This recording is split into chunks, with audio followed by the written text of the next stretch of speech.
This video is meant to document and record how me and my friend Steez Skulltricked over 50 bill on RuneScape. This video will mainly focus on the Skulltrick, so if you want another video on how we PK'd another 50 bill, so 100 bill in total, then, just leave a comment asking for that. And before we get in the video, I just want to mention a few things. When I'm talking about my friend Steez, Steez was a RuneScape YouTuber and a good friend of mine. He has since quit the game, so this is kind of the reason why I'm making this video, in the sense that we are kind of like done with the whole Skulltrick stuff. I don't really agree with it either nowadays. It's kind of like a scummy thing to do, but oh yeah, and before I forget, a lot of the stuff that you see in the video will be like kind of lower quality, and the reason that is because I'm going back in like really old Discords and I'm taking Gaizo like gifts and stuff and I'm putting them into the video. I figured like that's more the stuff that you guys haven't seen before compared to like the videos which you guys have seen before. So if they are kind of like low quality, it's because they are like, Gaizo gifts I downloaded in an MP4 format. Our journey starts on the 25th of May 2017. Jagex released a dev blog titled World Map and Balancing Changes. Like, funny enough, this is the same update that they changed the Zora drop table. Like, this is how far back we're talking about here. But by far, the biggest change in this dev blog was this one I have on the screen: dropping in the wilderness and PvP areas. This basically meant that any item dropped in a wilderness area or a PvP area would instantly appear to other players. This was mainly designed to stop people who were blocked from dropping their items and then dying and then coming back and picking them up, but it definitely had some unintended mechanics behind it. So in June 2017, I was actually doing a 0 to 100 mil series on my Zerker, and me and Steez were kind of brainstorming on ideas to where I could PK a lot of money for the series, like through Skulltricks and stuff. So this is basically a reenactment of some night in June of 2017. I've never told this story to anyone except to you guys now. So if you remember back in the day, there used to be a ton of green dragon bots, and like actual bots, not like Venezuelan gold farmers or anything, but actual bots with whips.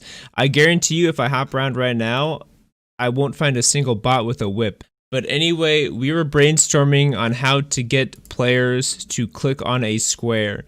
And everyone's seen like the Torvesta in the frame videos where they die in an account and then they log in on the loot pile and stuff.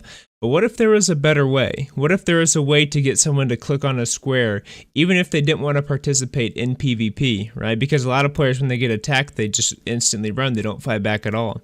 And that's when we came up with the idea of the Dragon Bone drop. What would happen was we would stand on a square and we would drop some Dragon Bones on the ground, and we'd tell the person, "Hey bro, you have any inventory space? Come over here and pick these bad boys up." At first we designed it to trick actual players. For one night in June of 2017, some crazy stuff happened. So basically, imagine like a ton of bots here with whips and stuff, right? At first, we really didn't know what we were doing, and we were dropping them one at a time. And what would happen is we would drop a bone, and all of the bots would instantly start running over like this. And then when they got on top of us or near us, we would drop another one, and then we would drop another one. There was something wrong with the bot code, in the sense that it didn't recognize a dropped bone as like not theirs, and their coding messed up and it would click on them. Basically, the bots, the 100% bots, were sculling up on us and sculling up on each other with whips, with full dragon. And it was happening nearly every single world we hopped to. That night, when we realized what was going on, we stayed up the entire night. Me and Steve stayed up the entire night and PK'd bots for whips the entire night. And one night, we PK'd about 250 whips and about 100 and so dragon sets, because some bots had like rune sets instead of dragon. And we stayed up the whole night, and what the plan was, in the morning we were gonna like wake up like after just a few hours of sleep and continue doing it, but by that time the bot owners had shut down their operation. If you PK'd around green dragons at this time, you remember there was a time where the bots were completely shut down for a few days. There was no bots at all for like 2 or 3 days. And the reason for that is they had to change their code because their code was messed up, and me and Steez killed them for, over like a bill or something in one night. So after the whole bot thing was like fixed and we couldn't kill the bots anymore for the whips, we started to set our sights on actual players. We found out that West Dragons was the best place to Skulltrick for a couple reasons. The first reason being, a lot of people brought like unnecessary amounts of risk to West Dragons. They felt it was a lot safer than the other dragons because the Woolly level was so low. And also, we had the accounts to make it happen. We had accounts in every single combat range from level 50 to level 126 in 10 combat level increments. So if we saw a player out here with good loot, we could Skulltrick them and we could kill them. So yeah, all we would basically do was find someone with risk. We would drop some dragon bones on the ground, and then when they went to pick it up, they would get skulled and we'd kill them. At first, we didn't think it would work very well, and we didn't think we would make a lot of money, but it just kept working and we kept making money. And when I say we made money, I don't mean we made a little bit of money. I mean we made money.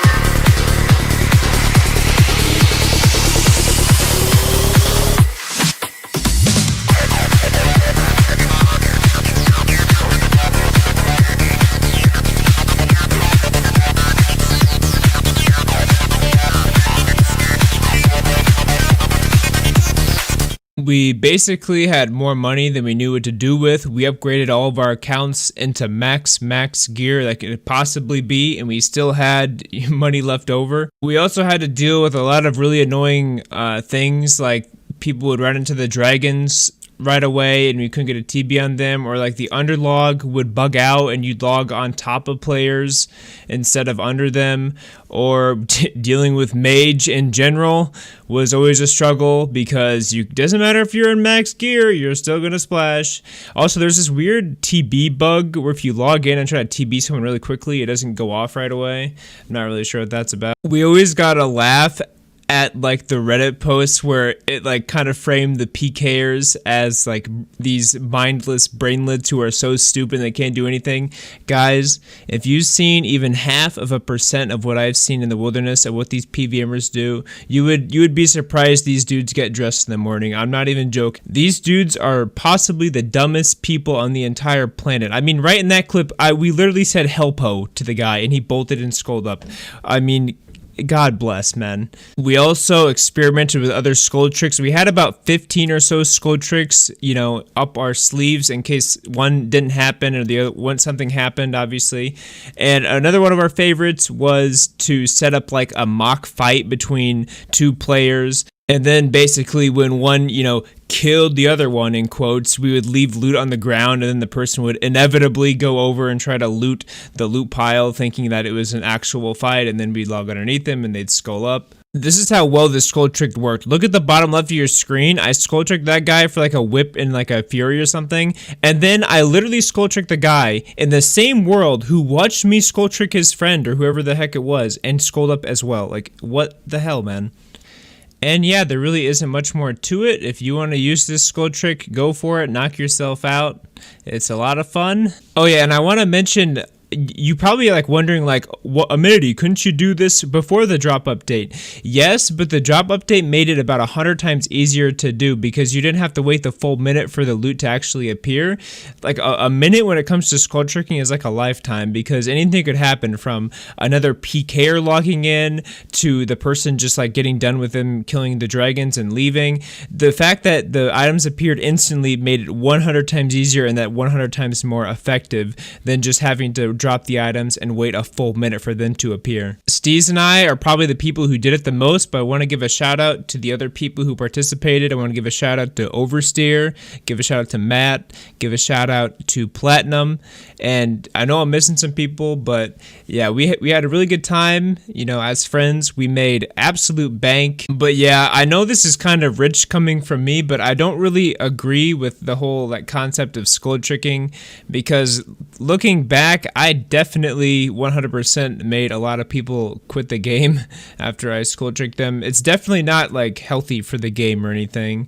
So I'm not sure what Jags is going to do about that. But yeah, if you want to see a part 2 about how we PK'd another 50 bill GP along the way, because obviously we didn't just Skulltrick, we actually killed the PKers too, just leave a comment letting me know that you want to see it. Thank you for watching. Have a good day.